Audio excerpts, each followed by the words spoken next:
Welcome to the Christ in Us channel.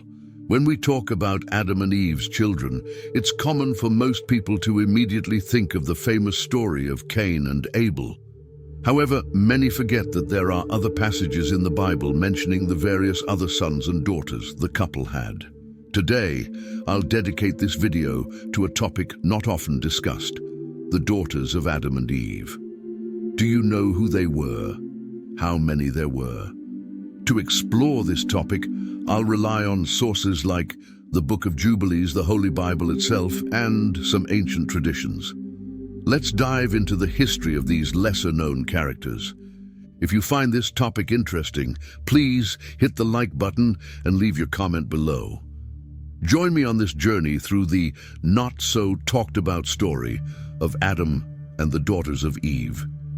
This is a topic that doesn't come up much in theological discussions, nor among scholars or the curious. The Holy Scriptures hold many mysteries, and one of them is about the daughters of Adam and Eve.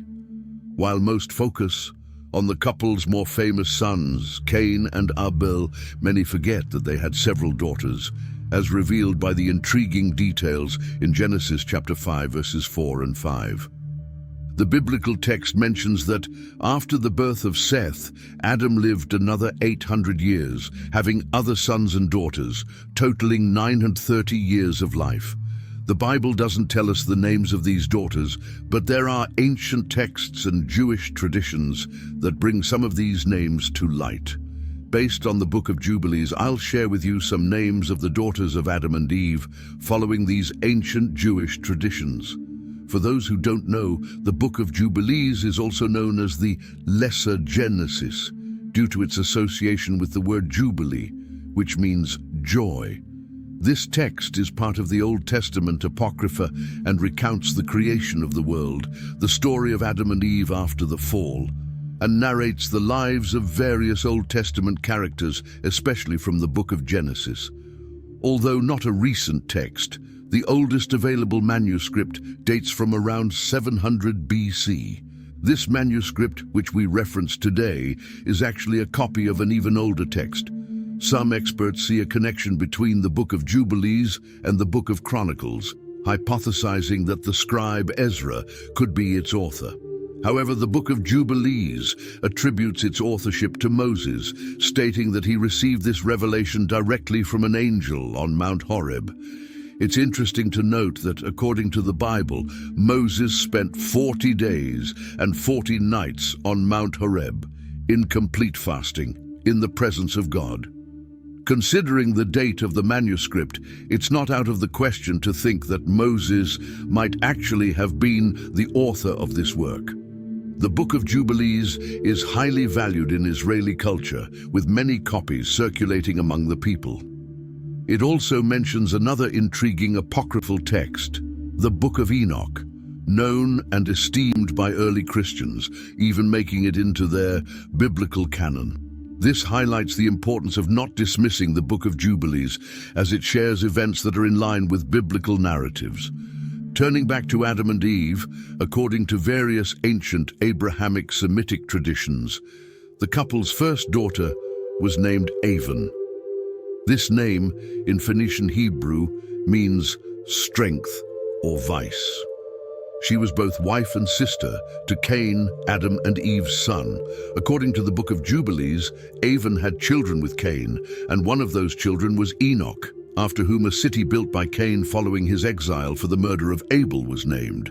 This act of naming the city after his son is documented in the Bible as one of Cain's deeds. The name Avan appears in the Book of Jubilees and other Abrahamic texts.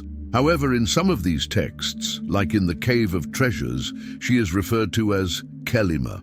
Thus, Kelima, or Avan, would be Cain's wife and the first daughter of Adam and Eve, according to these traditions. The second daughter of Adam and Eve, according to ancient Semitic traditions, was named Azura.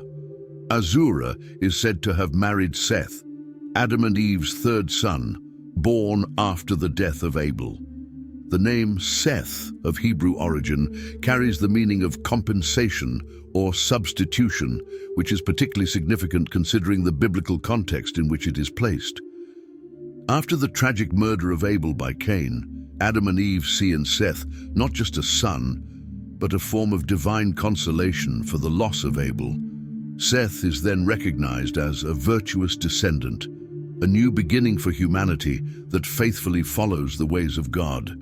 His lineage is crucial in the biblical text, as it is through him that we are led to Noah, a central figure in the narrative of the flood and in the preservation of human life. Thus, Seth and his wife Azura become fundamental pieces in the continuity of humanity's story and in linking creation to key subsequent events in the Judeo-Christian tradition. An interesting fact mentioned in the Book of Jubilees is that Azura, initially Abel's wife, becomes a widow after his death. When Seth grows up, he ends up marrying Azura, and from this union, a lineage emerges that Seth leads as patriarch. According to the Book of Jubilees, Azura was born in the 6th week of the 4th Jubilee and married Seth in the 5th week of the 5th Jubilee. She has a son named Enos in the 4th year of the 6th week. As Enos grows, he marries Noam, his sister, and also a daughter of Seth and Azura. Enos is recognized for his piety and dedication to worshipping God, continuing the virtuous lineage initiated by his grandfather Adam. The Bible describes Enos's genealogy in Genesis 5, detailing that Seth lived 105 years before having Enos, and after his birth lived another 807 years, having other sons and daughters. Seth reaches the end of his life at 902 years. Enos, in turn, lives 90 years before having Canaan, and after that lives another 815 years, also having other sons and daughters, totaling 905 years of life. Enos is especially remembered for intensifying the practice of prayer and for promoting the invocation of God's name among the people of his time. The Bible in Genesis 4:26 highlights this moment by saying, "At that time, people began to call on the name of the Lord."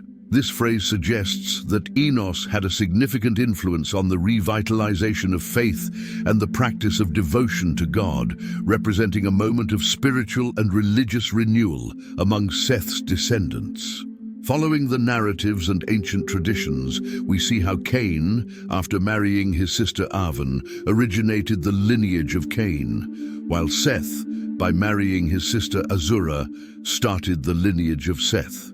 Many wonder about the number of sons and daughters Adam and Eve had. According to biblical texts, they had numerous descendants, especially considering that Adam lived for over 800 years. Indeed, Adam and Eve can be seen as the most fertile human beings of their time, with Eve being the first woman, displaying unprecedented fertility, and Adam matching her in this regard. Based on these traditions, they would have had hundreds of sons and daughters during their lifetimes. In modern records, the woman with the highest number of documented children in human history is Valentina Vassiliev. She is said to have had 69 children who survived to adulthood, with only 2 dying young. According to the Guinness World Records, Valentina went through 27 pregnancies, resulting in 16 pairs of twins, 7 sets of triplets, and 4 sets of quadruplets. While there are stories of other women having 50 or even 60 children, Valentina Vassiliev remains the official record holder in this aspect. The point I want to highlight is the extraordinary fertility of Eve, which places her at the top of the list of the most fertile women in history. If today, or even 100 years ago, a woman managed to have about 69 children, imagine what Eve achieved during her long life, which, according to biblical narratives, lasted for nearly 900 years. According to various traditions, Adam and Eve had many children, with estimates suggesting a figure of 70 or more. Given their robust health and fertility, plus the context of an era when procreation was viewed favorably, it is plausible that they generated hundreds of sons and daughters. The book of Genesis, more specifically in chapter 6, verse 1, mentions that Adam's descendants multiplied and many beautiful daughters were born.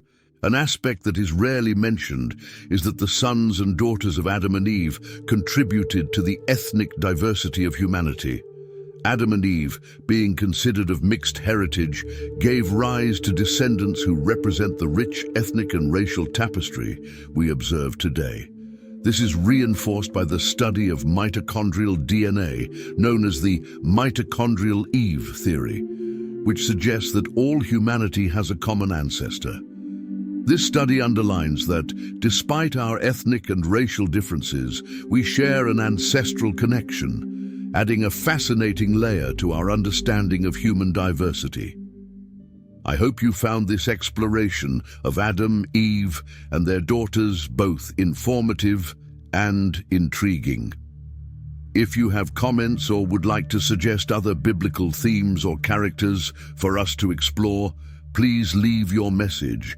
Thank you for your attention so far, and I look forward to meeting you in our next videos. See you later.